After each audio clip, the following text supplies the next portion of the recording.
Olá, seja muito bem-vindo. A partir de agora, nós estamos começando o programa Mais Saúde, um programa feito especialmente para você que tem em casa. A partir de agora, fique à vontade para participar com a gente. O WhatsApp vai aparecer aqui na sua tela, é o 999474515 e também tem o nosso telefone, o 3821-4488. Fique à vontade para participar aqui do programa Mais Saúde. Eu sou Matheus Borges e é com a sua licença que eu peço que a partir de agora a gente possa entrar na sua casa, no trabalho, enfim, onde quer que o sinal da NTV esteja chegando. Olha só, antes de te contar tudo que vai ter no programa de hoje, deixa eu aqui agradecer a Rovan Patos que está me vestindo, viu? A Rovan Patos fica na Rua General Osório, 129, bem no centro aqui de Patos de Minas. Tem promoções imperdíveis e olha só, tem promoção que quanto mais você levar, mais barato você vai pagar, viu? Passa lá na Rovan Patos. E quem dá aquele tapa no meu visual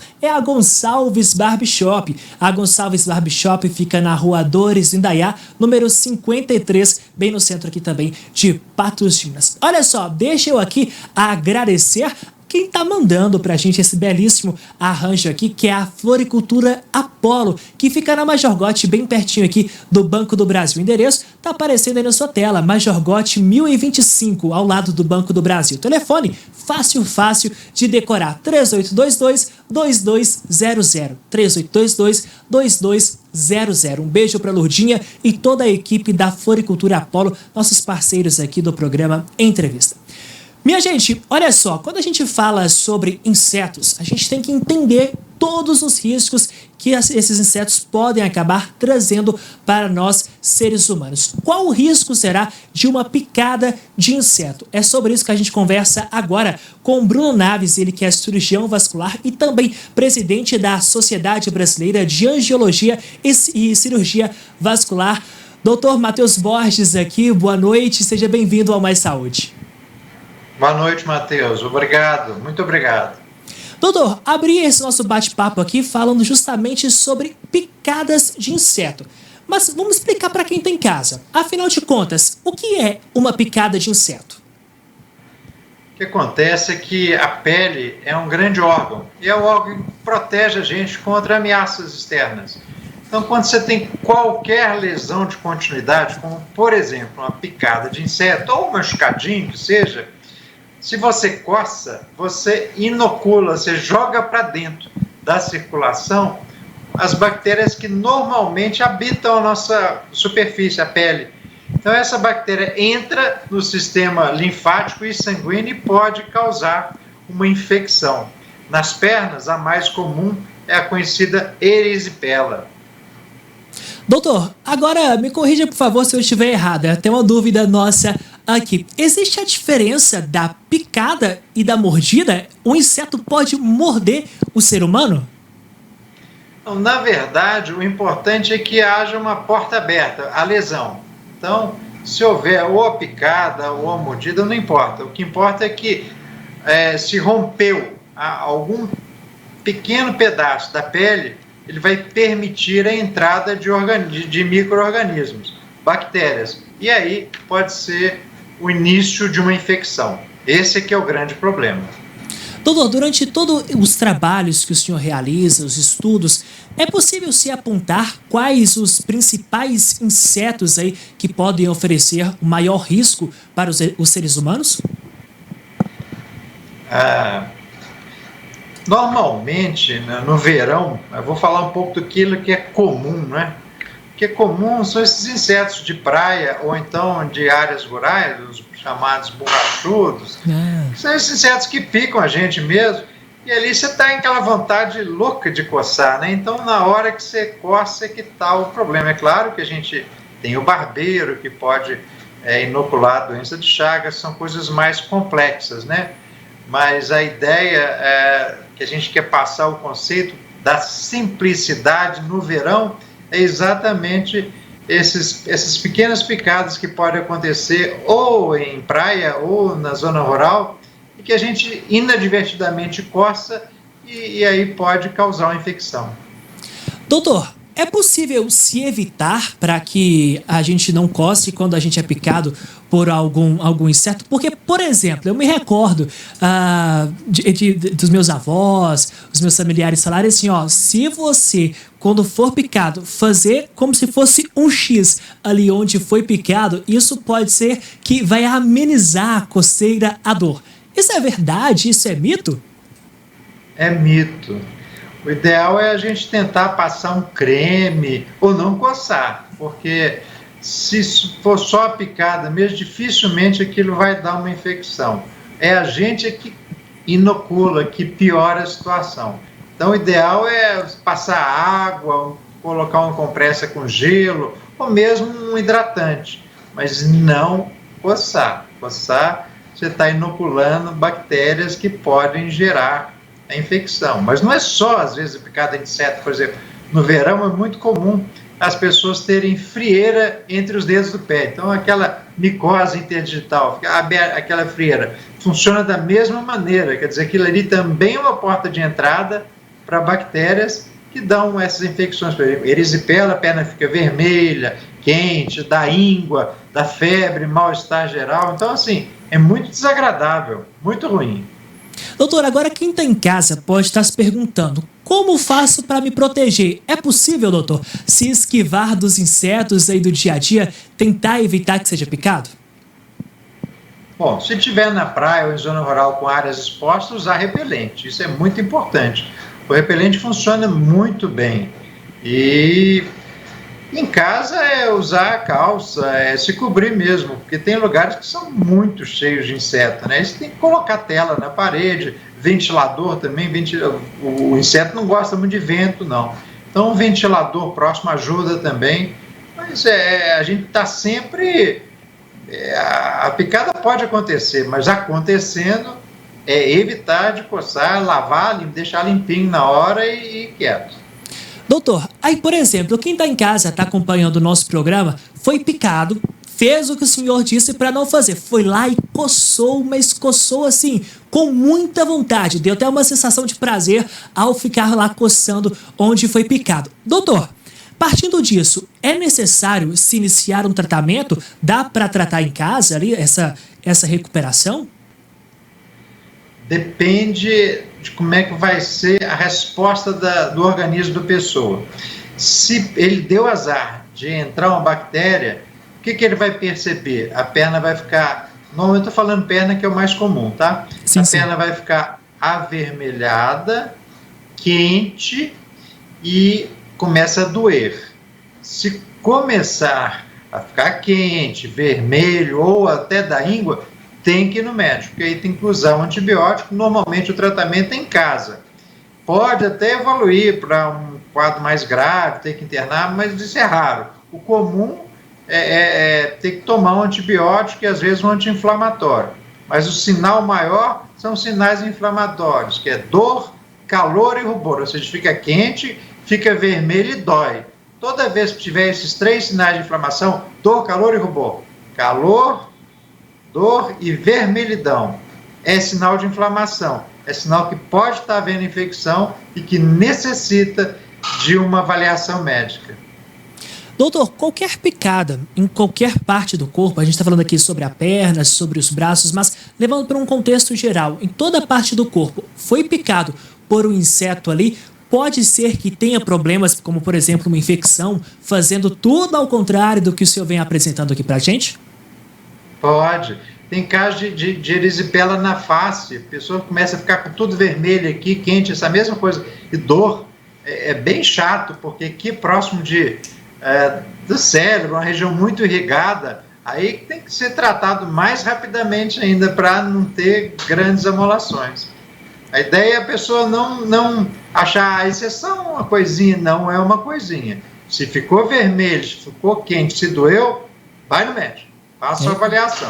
É isso mesmo, doutor. O pessoal está participando aqui com a gente. Você que tem em casa, inclusive, pode continuar mandando a sua pergunta através do 99947-4515. É esse número que está aparecendo aqui na tela da sua televisão. Doutor Bruno, Deixa eu pegar aqui. A Aparecida do bairro Novo Horizonte está perguntando o seguinte: se os sintomas de uma picada seja em crianças ou em idosos, se tem uma diferença. Por exemplo, a picada de um inseto em uma criança vai funcionar de um jeito e em um idoso de uma outra forma. Perfeito, Aparecida. Tem sim. A criança tem um sistema imunitário melhor do que o idoso. E também a pele tem uma flora, assim, não tem tanta bactéria. O idoso, a imunidade dele já é um pouco diminuída. Então, assim, a pele é mais seca. Uma picada é muito mais fácil de abrir uma feridinha e entrar uma bactéria que na criança. A criança, às vezes, tem aquelas brotoejas, um monte de brotoejas, que não dá em nada. Passa pasta d'água ali, nem liga para nada. O idoso, não. O idoso já é uma pessoa que tem uma fragilidade maior. Por isso que é muito importante do idoso tomar muito líquido, hidratação oral abundante e hidratação na pele, passar hidratante mesmo, deixar a pele sempre bem cuidada, para não haver rachaduras, descamações e, eventualmente, lesões de continuidade. Tem mais pergunta aqui, doutor Bruno. A Natália, do bairro Caiçaras, aqui em Patos de Minas, está fazendo a seguinte pergunta. Vou resumir a pergunta dela aqui para o senhor. Por exemplo, a picada de, por exemplo, uma abelha, um marimbondo, se tem a mesma, não sei se eu posso usar essa palavra, eficácia, ou o mesmo efeito de uma picada de mariçoca. Por exemplo, ali, a ser suscetível ali a uma infecção, a outras coisas. Não, é diferente. A abelha e o marimbondo, eles já têm o próprio veneno, né, deles mesmo. A abelha inocula, ela mesma coloca lá dentro da circulação uma coisa que ela mesma produz. O marimbondo também. Aí já tem uma dor local, não dá, a gente já não coça tanto. Você quer um alívio, você quer colocar gelo, você quer alívio, porque dói muito, né? A muriçoca, ao contrário, não dói, mas dá vontade de coçar. Então, são mecanismos diferentes. A abelha, como a Natália falou muito bem, e o marimbondo é mais um problema do ferrão deles. Já o inseto comum, a muriçoca, é a gente que coloca a bactéria lá para dentro. Tá certo, Natália, tá respondida aí a sua pergunta. Doutor, você tá falando aí e me causou uma curiosidade aqui. Se você puder responder para quem tem casa e para mim também. Por exemplo, quando é picado ali pela abelha, pelo marimbondo e o ferrão dele tá lá na pele da pessoa, é recomendado que se retire de imediatamente, ou tem que deixar ele ali um tempo que o próprio corpo vai expulsar esse ferrão dali? Não, o ideal, se conseguir ver e tirar, é melhor. Você tira aquele corpo estranho ali, né? É melhor.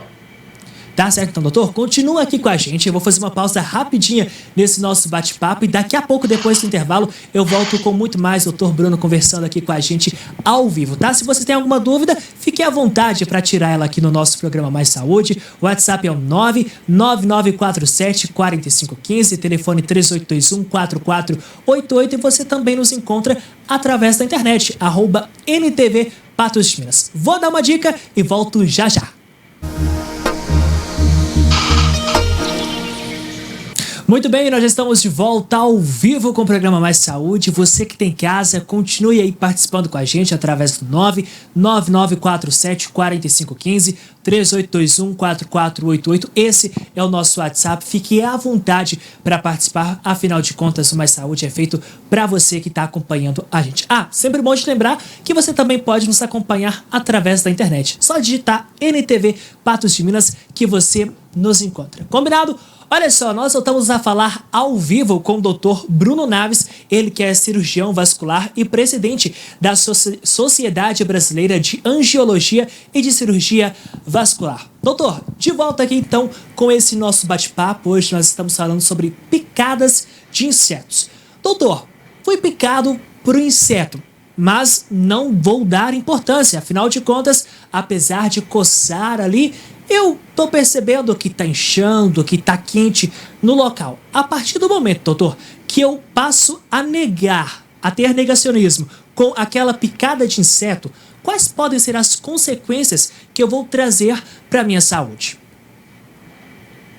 Bom, primeiro pode acontecer o mais comum, que a gente chama de erisipela, né? Que é uma infecção bacteriana dos vasos linfáticos, normalmente na perna. essa infecção pode ser moderada ou pode ser grave, causando bolhas na perna. E, eventualmente, essa infecção pode evoluir para um quadro muito mais sério, que a gente chama de septicemia, que é quando essa bactéria entra na corrente sanguínea e pode levar a choque séptico e matar, morrer, ou infecção generalizada. É claro que não é tão rápido, né? Quer dizer, por isso que é muito importante a gente já pensar, ficou vermelho e quente e doeu, começar rapidamente a olhar um médico, porque quanto mais precoce o tratamento com antibiótico, menor a possibilidade de complicar, mas pode complicar. Tem de primeiro uma infecção moderada, grave e gravíssima. Então, o ideal é a gente tratar a coisa moderadamente. Aliás, o ideal é nem ter, né? É limpar bem, não coçar. Mas, tendo, igual você falou muito bem, procurar o auxílio médico rapidamente. O tratamento é antibiótico. Respondido então. Doutor, outro ponto que a gente também tem que ressaltar para quem está chegando agora aqui no Mais Saúde, hoje nós estamos falando sobre picadas de insetos. Doutor, vamos nomear aí, para quem está chegando agora, quais são os principais insetos que podem causar aí perigo para o ser humano? Eu não sei falar para você quais os principais insetos, que isso não é minha área. Minha área particular, assim, a gente lida muito com as complicações desses mais comuns do dia a dia aí, que são as muriçocas, que tem em todo lugar, e que picam a gente. Por exemplo, eu estava um dia desse num hotel, antes da pandemia, num hotel, e vi uma pessoa com a perna vermelha indo para o posto médico. Eu falei com ele, você está com erisipela. Como é que você sabe? Sua perna está inchada, está vermelha e está quente. Aí ele me explicou exatamente isso que a gente falou agora. Um inseto me mordeu, eu cocei, e quando eu vi, a perna no dia seguinte ficou muito inchada, quente, vermelha, e eu estou com febre. Então, assim, eu costumo dizer que não importa os nomes, importa o problema. Quer dizer, se foi mosquito X, Y, Z, que não interessa. O interessa é que se alguém te mordeu e abrir uma lesão de continuidade e aquilo pode te causar uma infecção, é naquilo que você tem que agir, é na limpeza, é não coçar e, caso aconteça alguma coisa, tratar. Essa é a ideia. Doutor, outro ponto também que é importante a gente ressaltar, que está dentro da área do senhor, por exemplo, fui picado e chego até o senhor. Falou, doutor Bruno, é o seguinte, fui picado por um inseto, não consegui identificar, foi durante a noite, não consigo falar para o senhor qual foi o inseto, mas eu sei que está doendo, está inchado e está com febre. Partindo disso, doutor, como que é o trabalho do profissional ali? O paciente passa por exames, como que é feita a averiguação de toda a situação?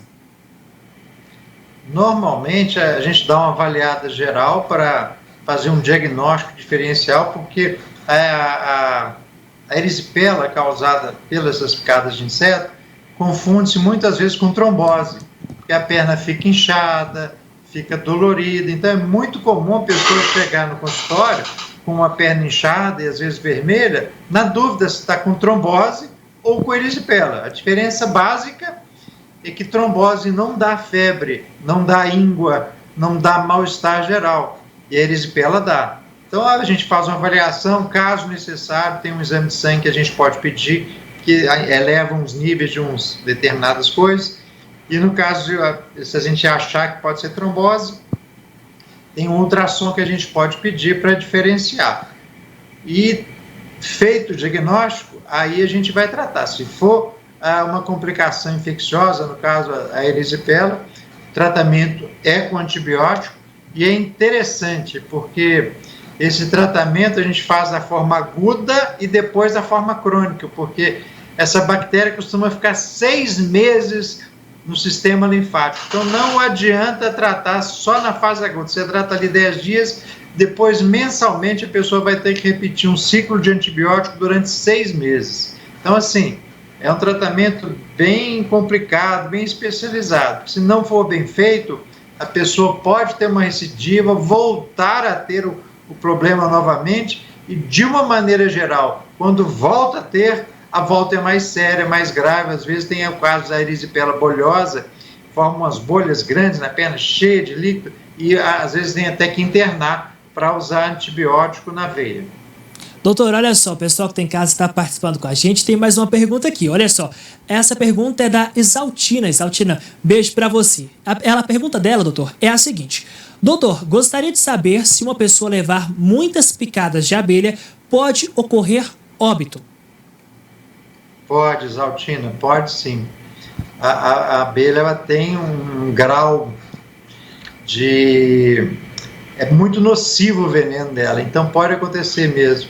Eu mesmo tenho tinha, né, um amigo médico, um senhor ginecologista, que ele infelizmente faleceu por isso. Ele estava andando, veio um enxame de abelha, picou demais e ele entrou em insuficiência renal, o rim dele parou de funcionar por causa do veneno da abelha e ele morreu. Então, assim, sim, pode acontecer. A gente tem que estar muito atento a esse problema. E a abelha é um bicho bravo. É verdade. Eu, por exemplo, tenho muito medo, doutor. Olha bicho só, bravo doutor... e mal-humorado, né? É verdade. Não pode nem brincar. Doutor, olha só, tem pergunta aqui da Carmen, lá do bairro Jardim Esperança. Ela quer saber o seguinte, que ao remover um ferrão de algum inseto, pode-se aplicar ou colocar gelo. Isso pode ajudar, doutor? Pode. O gelo, ele tem uma capacidade anti-inflamatória muito importante e ele também é venoconstritor, então ele diminui o tamanho dos vasos naquele local e impede a disseminação de algum efeito nocivo daquele ferrão naquele local. Então o gelo é muito bom sim, vale a pena colocar. Olha só, doutor, vou resumir mais uma pergunta aqui, ó. Essa pergunta é da Maria do Carmo. Beijo, Maria do Carmo. Olha só, ela está perguntando, doutor, se dentro de tudo isso que a gente está conversando aqui, aplica-se também a picada de formiga. Formiga, engraçado, Maria do Carmo, você falou uma coisa boa.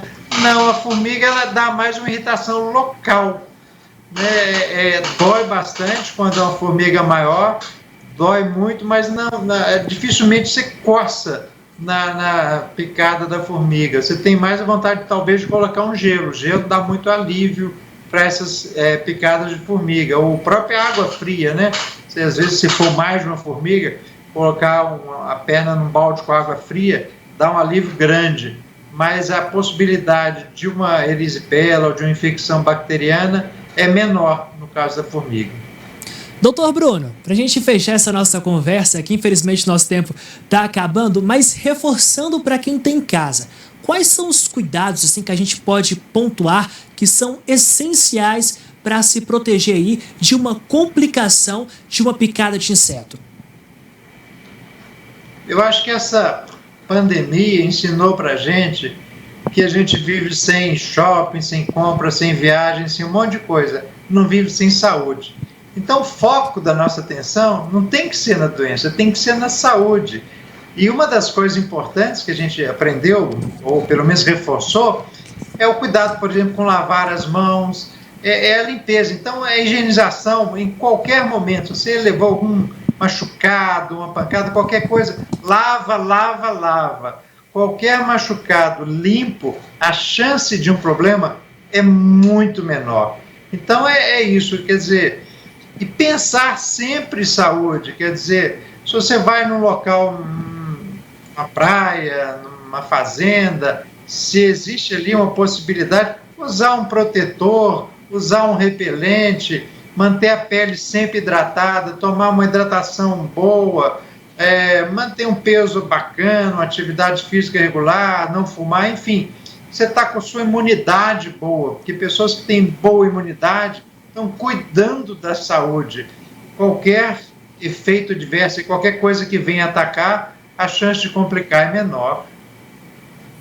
Dada a dica, então, doutor Bruno, muitíssimo obrigado por nos atender aqui no programa Mais Saúde. O senhor que está aí no consultório do senhor, sempre um prazer, muito bom conversar com o senhor. Espero o senhor de volta mais vezes aqui no programa. Obrigado, estou às ordens. Acho ótimo a gente poder conversar sobre saúde. Estamos sempre à disposição, doutor. Obrigado, um abraço para o senhor. Obrigado, um abraço.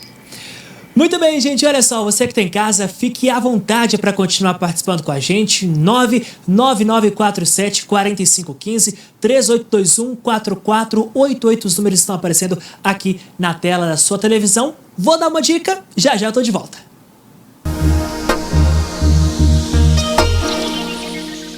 Muito bem, de volta com o programa Mais Saúde. Você que tem em casa, fique à vontade para continuar participando com a gente através do 99947-4515, 3821-4488. Minha gente, olha só, inegavelmente é impossível nós não falarmos de saúde ou falarmos de saúde e não falarmos em um ponto que nos últimos dias, nas últimas horas aí, tem tomado conta das redes sociais e também das rodas de conversa. Aqui na televisão, na MTV, eu tenho liberdade para poder falar lá do reality show da Globo, o Big Brother Brasil. O que está acontecendo lá, muitas pessoas acabaram atinando ou pensando melhor sobre algumas atitudes de algumas pessoas. Por exemplo, na sociedade, pode-se ter e tem aquelas pessoas considerado aí por muitos a forma do que a sociedade prega. Mas, em contrapartida, algumas pessoas acabam apresentando um psicológico fraco. E é justamente isso que a gente vê no reality show lá da Rede Globo e, consequentemente, é possível que se aconteça na sociedade, mas que, por vezes, a correria do dia a dia acaba tirando o foco desse fato das pessoas. É sobre isso, sobre agressão psicológica que a gente fala agora com o Dr. Murilo Loureiro, ele que é psiquiatra. Doutor, seja muito bem-vindo ao programa, muito bom ter o senhor aqui. Eu agradeço a oportunidade, pois não, estou à disposição.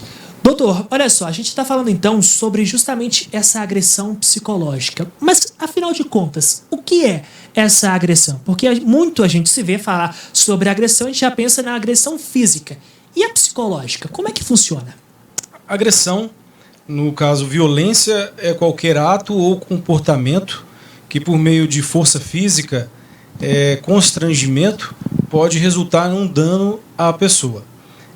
No quesito emocional, a gente falando de violência emocional ou tortura psicológica, como assim citado principalmente agora nesse momento, sim, pela situação ocorrida nesse reality, nós temos que falar de perfil de um possível agressor que tenta controlar alguém e também inferioriza essa pessoa, alterando a questão da autoestima. É delicado quando nós falamos em vítima e agressor, porque emana uma série de situações em que tem que ser comprovadas e não é qualquer pessoa que pode definir isso, porque se for só uma citação, digamos que vista por qualquer um de nós cidadãos comuns, seria um comentário.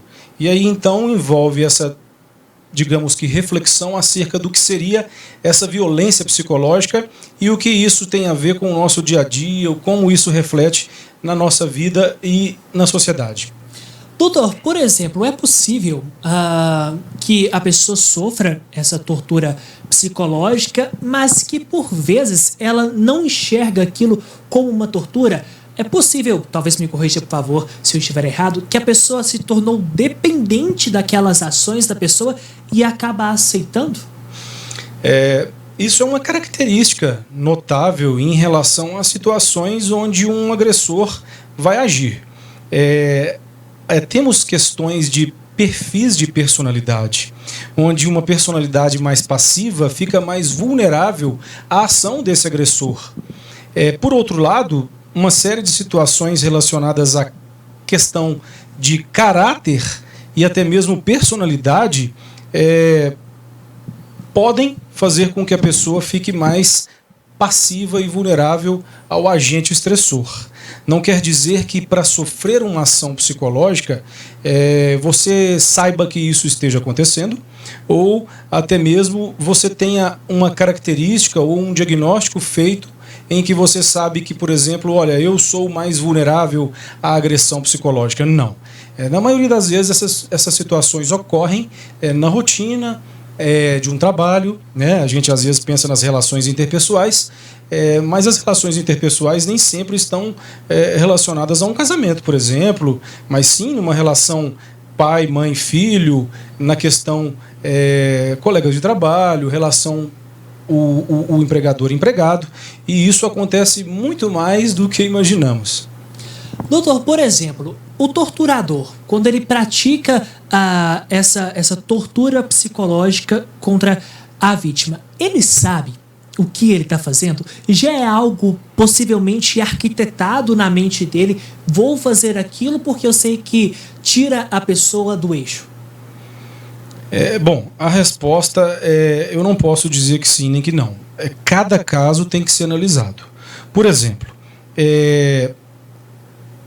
vamos analisar duas situações clássicas.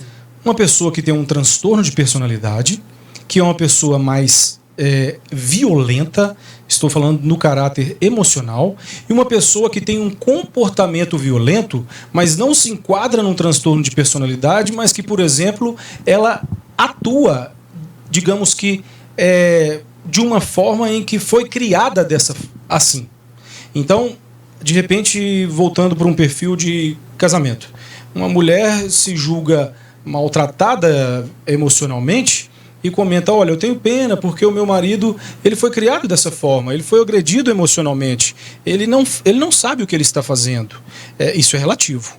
Uma análise emocional para dizer o quanto a pessoa tem a noção e a crítica do que se faz, ela é minuciosa, mas muitas vezes a pessoa, apesar de estar cometendo um ato um tanto quanto negativo, é lógico, mas que machuca e adoece o outro, muitas vezes a pessoa não tem uma ação que parte dela, que emana dela esse desejo, ou seja, pode ser inconsciente.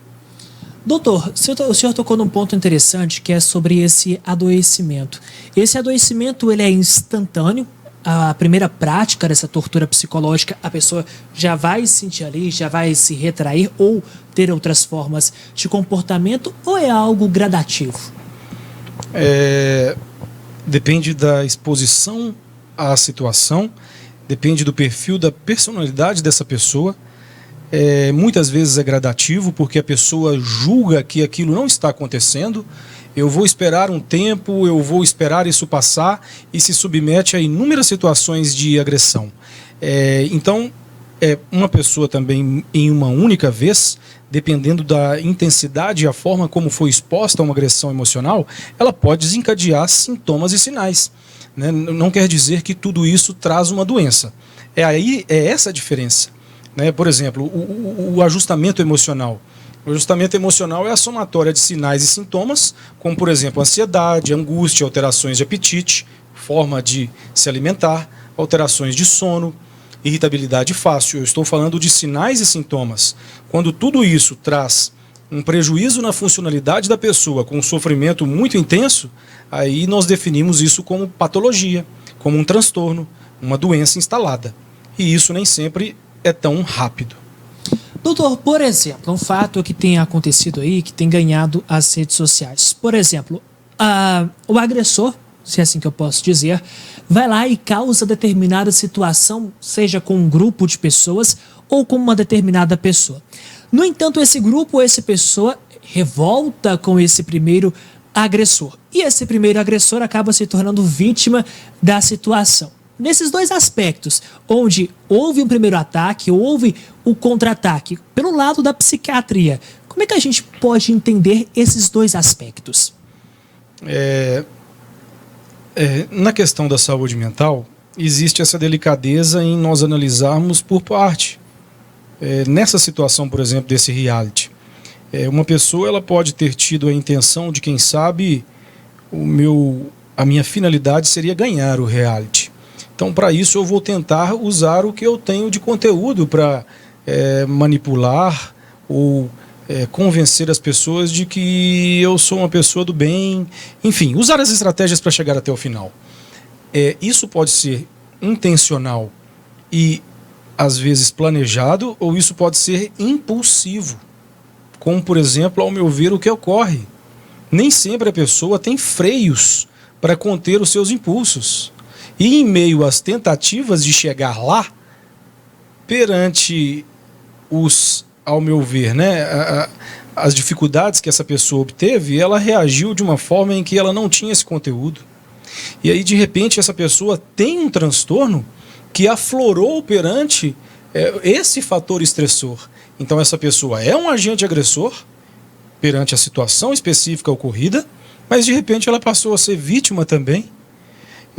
Isso configura muito alguma alteração emocional, quem sabe até um transtorno. Eu não posso aqui fazer um diagnóstico de algo que eu não analisei, mas isso é muito comum.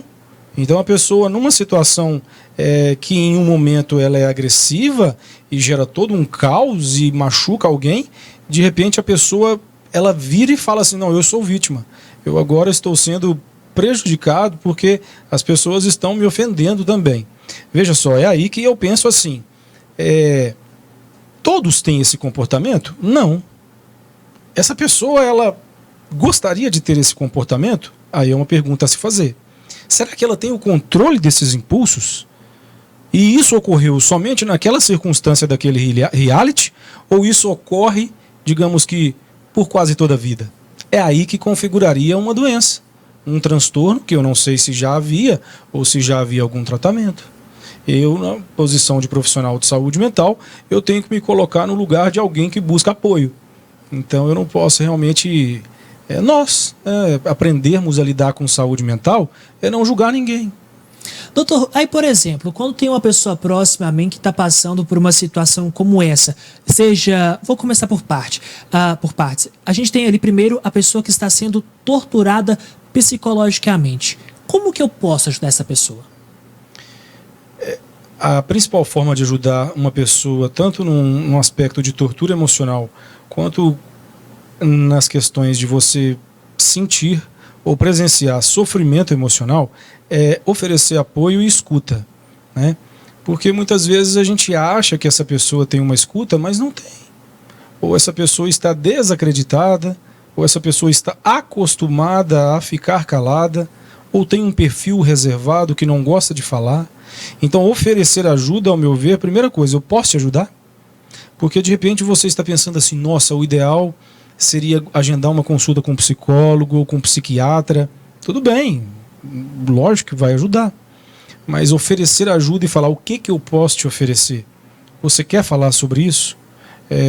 Tem alguma forma em que eu posso te ajudar? E nós não podemos esquecer do CVV, que é o Centro de Valorização da Vida, que é o 188, que faz um trabalho excelente no Brasil. E aí, ao meu ver, fica assim, de uma forma mais imediata, o apoio real de oferecer ajuda. Doutor, aí quando a gente tem aquela pessoa torturadora, isso também vale para essa pessoa chegar até ela e falar, opa, posso te ajudar? Posso te ouvir? Vale.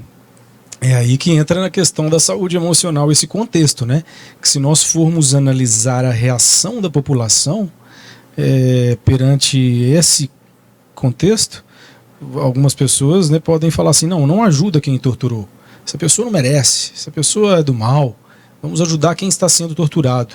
Às vezes essa pessoa ela é mais identificada por uma questão de empatia mesmo, porque muitas outras pessoas podem se ver no lugar dela.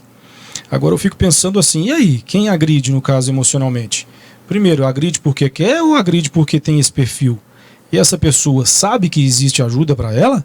Ou de repente ela sabe, mas pode ser que a própria doença faça com que ela ignore essa ajuda. Tem a ver com esse perfil. Agora uma questão interessante, nós temos um perfil da cultura do medo, até mesmo na criação dos nossos filhos. Eu estou dizendo na questão da sociedade num todo. A cultura do medo e da punição ela é colocada muitas vezes na criação dos filhos e isso é uma agressão psicológica. E muitas vezes esses comportamentos eles vão repercutir na vida adulta. Então muitas vezes a criança ela está acostumada a escutar tom de voz alto, xingamento, palavras ofensivas que às vezes os adultos julgam assim, deixa, é só uma criança. E mais tarde, além de poder adoecer, essa criança se tornando um jovem, um adulto, ela vai reagir. E aí, quem sabe, ela vai estar apenas fazendo uma reação do que ela viveu na infância. Não estou dizendo que pessoas que têm comportamento impulsivo e agressivo são frutos de pais agressivos, não. Porque existem as exceções não. Existem inúmeros perfis de personalidade. É muito importante abrir esse leque. Saúde emocional realmente é algo delicado. Por isso que fica a minha opinião sobre não julgar. Não julgar.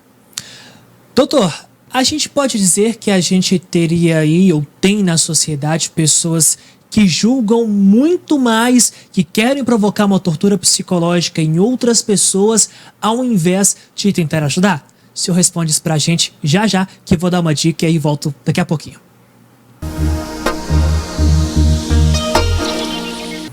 Já estamos de volta com o programa Mais Saúde. Você que está em casa, fique à vontade para continuar participando aqui com a gente. Olha só, nós estamos conversando com o Dr. Murilo, ele que é psiquiatra, sobre tortura psicológica. Doutor, foi para o intervalo e deixei a pergunta no ar. A gente pode se dizer que na sociedade nós temos pessoas que julgam mais e menos pessoas com vontade de ajudar as pessoas, causando assim uma tortura psicológica? Sim.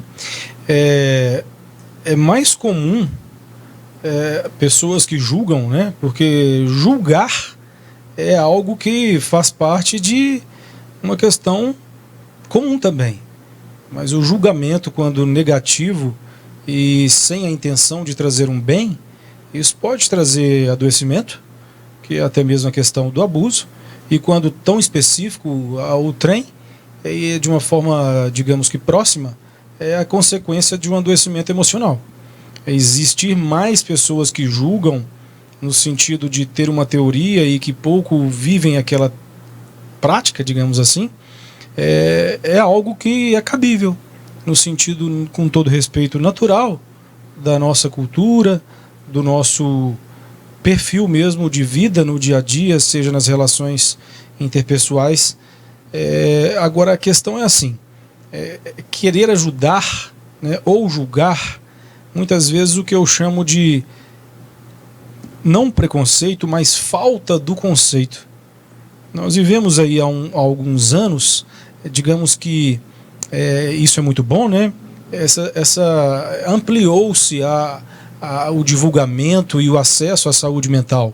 E as pessoas estão entendendo então a necessidade disso, no sentido de pelo menos respeitar e aceitar que nós podemos adoecer ou que existe alguém ao nosso lado que precisa de ajuda. E muitas vezes não precisa chegar a um estado de, digamos que, funcionalidade prejudicada ou sofrimento intenso. Pode procurar ajuda muito antes para ter uma orientação, como qualquer área da saúde. Nessa questão de julgar e poder ajudar, eu digo que isso é relativo. É proporcional, digamos, a situações específicas onde encontramos de tudo. Doutor, sendo assim, como que eu faço para ajudar alguém próximo a mim? Por exemplo, já tentei ouvir essa pessoa, no entanto, a pessoa tem um problema ali para se abrir, para falar sobre. Como que eu levo essa pessoa até um profissional? Posso ser claro, vou levar você em um psicólogo, em um psiquiatra, ou existem outras formas ali para eu levar essa pessoa até um profissional, para que assim ela possa compreender toda a situação em que se vive? É uma realidade do nosso dia a dia, né? As situações onde deparamos com um familiar ou um responsável que esteja acompanhando um paciente, em que o paciente cita: olha, eu não vim porque eu quis ou porque eu quero, eu vim porque falaram que eu preciso vir, né? Até que isso aconteça, existem algumas tentativas que o familiar ou responsável faz em relação a pedir que essa pessoa se submeta a uma avaliação do ponto de vista da saúde emocional, seja no ambiente particular, seja no SUS, e lembrar, né, que não só psicólogo e psiquiatra trata da saúde mental. Por exemplo, o seu agente comunitário de saúde, ele é um bom profissional para tratar a saúde mental, porque ele tem um poder de escuta. Todos os profissionais da saúde, eles também são profissionais em saúde mental. Temos ações muito de boa resposta que são realizadas na rede primária, pelo médico do PSF, pela equipe de saúde do PSF, que é o Programa de Saúde da Família, e que muitas vezes não necessitou de uma ajuda especializada. Mas quem chegou ao psicólogo e ao psiquiatra, isso não tem relação nenhuma com intensidade ou gravidade. Existem casos que necessitam avaliação especializada e que, digamos que está pior, ok, mas nós tratamos sintomas leves, casos leves, como medianos e graves. Então, assim, é delicado esse momento em que muitas vezes a pessoa precisa de apoio, mas a própria doença faz com que a pessoa fique, digamos que com a noção reduzida em relação a aceitar que precisa de um apoio profissional e especializado. Doutor, durante toda essa nossa conversa, nós batemos muito na tecla que saúde mental não é brincadeira. Sabendo disso, então, doutor, quais são as dicas, recomendações, conselhos, talvez, para quem está em casa e está passando por uma situação como essas, ou essa que a gente está debatendo aqui, sobre a tortura psicológica? Em relação à tortura psicológica, a primeira questão é procurar ajuda, né? E aí, quando eu falo em saúde mental, nem todas as pessoas têm o acesso imediato à especialidade, né? Porque nós temos um trabalho na rede pública e no âmbito particular que mesmo a pessoa tendo a vontade de participar e de se envolver, às vezes não é cabível no momento perante as situações existentes. Então, ao meu ver, a pessoa tem que pedir ajuda a quem está mais próximo. E por meio disso, algumas ações possivelmente serão criadas para obter um sucesso em relação a um tratamento. No quesito tortura psicológica, se a pessoa sente isso, digamos que já é um sinal de consciência do adoecimento. Porque, infelizmente, muitas pessoas elas são submetidas ao estresse psicológico, né? A questão desse adoecimento e elas não entendem e não se julgam necessitar de um apoio. Então, na minha opinião, quando a pessoa está cansada, mostra sinais, digamos, de adoecimento, que isso não é fraqueza, né? É uma doença como qualquer outra. Procure ajuda, procure o seu agente comunitário de saúde, o seu PSF, alguns casos específicos vão para as especialidades, os CAPs, enfim, e toda a rede, né? Doutor, antes da gente encerrar esse nosso bate-papo aqui, vou usar até essa minha colinha aqui, que é o seguinte, que, por exemplo, a lei 9.455 ou 9455, como queira, de 97, diz que os crimes, né, ou define que os crimes de tortura prevê dentre as condutas ilícitas que quem constrange além de prestar informação ou declaração sobre ameaça ou violenta, resultando em sofrimento físico ou mental, comete o crime de tortura. Então, doutor, saúde mental é coisa séria, as pessoas precisam se cuidar e as pessoas que estão ao redor aí precisam pensar nas atitudes tomadas, porque a gente está falando de vidas e, infelizmente, cada dia que passa, a gente perde mais vidas por causa da saúde mental. Obrigado pela participação do senhor. Eu que agradeço. Lembrando que, de uma questão lógica, né? Não só o acesso, quando nós pensamos em apoio, seria relacionado à saúde mental e os profissionais específicos. Lembrando que para casos, infelizmente, mais complexos, ou digamos que de sofrimento intenso, procure os seus direitos, né? Procure o boletim de ocorrência via Polícia Militar, procure a ação, né, dos seus direitos via questão judicial, um advogado, a ação social que pode estar atuando e fazendo o seu parecer, enfim, a somatória das forças para que comprove realmente esse estado de adoecimento e viver próximo a isso é muito triste. Doutor, mais uma vez, muito obrigado, espero o senhor de volta mais vezes aqui no Mais Saúde. Eu que agradeço e até a próxima. Até a próxima, doutor. E olha só, gente, o Mais Saúde de hoje vai ficando por aqui. Muito obrigado pelo seu carinho, obrigado pela sua audiência. Terça-feira que vem tem Mais Saúde. Fiquem com Deus. E tá chegando agora ele. Antes de colocar ele na tela, queria contar uma coisa que eu ouvi aqui no Ponto, Day Cardoso. Eu queria que você entrasse falando o que falaram aqui no Ponto. Fala um oi pra mim, Day Cardoso. Boa noite pra você. Oi, Matheus Borges, boa noite para você. Pediram para dar um oi aqui para testar o microfone e a gente faz aquele oi, né? Essa voz de locutor. Tudo certo, Day, por aí? Tudo bem, tudo tranquilo? Vamos com as principais notícias de Patos e região, Matheus. Daí estou sabendo que essa terça-feira o bicho pegou aqui em Patos de Minas. Sistema de saúde público aqui na cidade à beira de um colapso. São situações realmente preocupantes que, meu amigo, eu deixo para você agora informar todo mundo que está acompanhando a gente aqui na NTV, agora no NTV News. Abraço para você, Matheus. Até.